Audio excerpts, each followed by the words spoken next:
to the first pillar of the heart, forgiveness. When we accept the present, we can forgive and release the desire. Pillar 5, forgiveness, freeing ourselves from the past. I have seen remarkable instances of forgiveness carried out by people we would not have thought could possibly do it.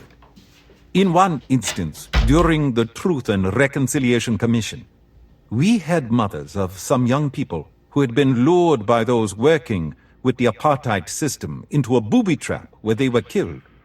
One of the mothers said she switched on her television set and saw the body of her son being dragged.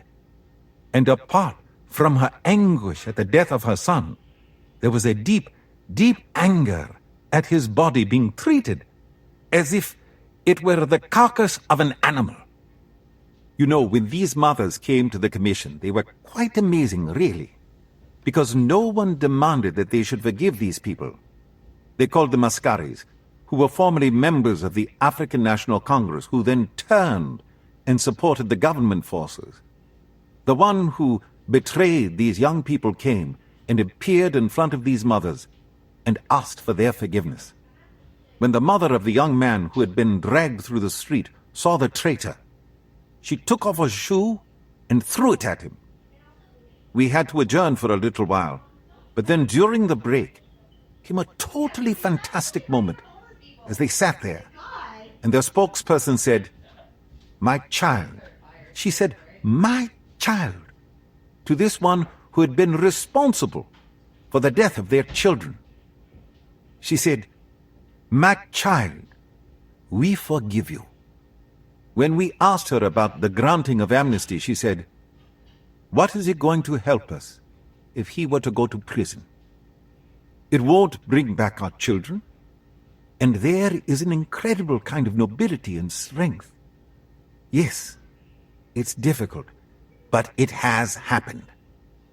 We talked about Nelson Mandela, but there were these mothers and many others who were not household names, who had this magnanimity. In this group of mothers, the one who was speaking on their behalf got up and went across the room to this guy who had been responsible for the killing of their sons, and embraced him and said, "My child." Just recently, I got a message about a white woman named Beth, who was badly maimed in a bomb attack by one of the liberation movements and still had shrapnel in her body. Many of her friends were killed, and many were also maimed. She had to be helped by her children to eat, to be bathed. Beth was just, "I'm overcome." Beth said about the perpetrator, "I forgive him, and I hope he forgives me."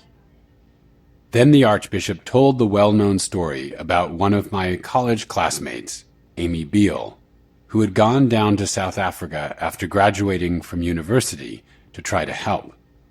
She was brutally killed while dropping off one of her friends in a township. Her parents came all the way from California to South Africa to support the granting of amnesty to the perpetrators who had been sentenced to heavy terms of imprisonment. They said, "We want to be part of the process of healing in South Africa. We are sure that our daughter would support us in saying we want amnesty to be granted to the murderers." And more than this, they set up a foundation in their daughter's name and employed these men who had murdered their daughter in the project to help the people of that township. Now, I don't pretend that comes easily, but we do have a nobility of spirit. We've spoken of Nelson Mandela as an amazing icon of forgiveness, but you and you and you and you have the potential to be instruments of incredible compassion and forgiveness.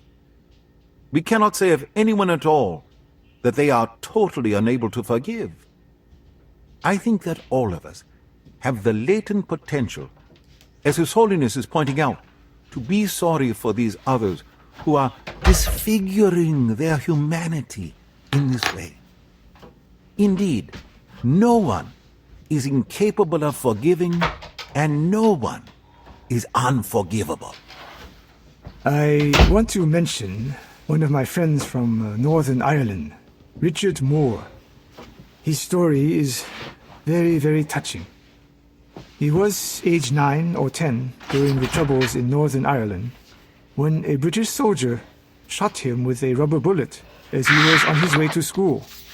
He fainted, and when he recovered, he was at the hospital, having lost both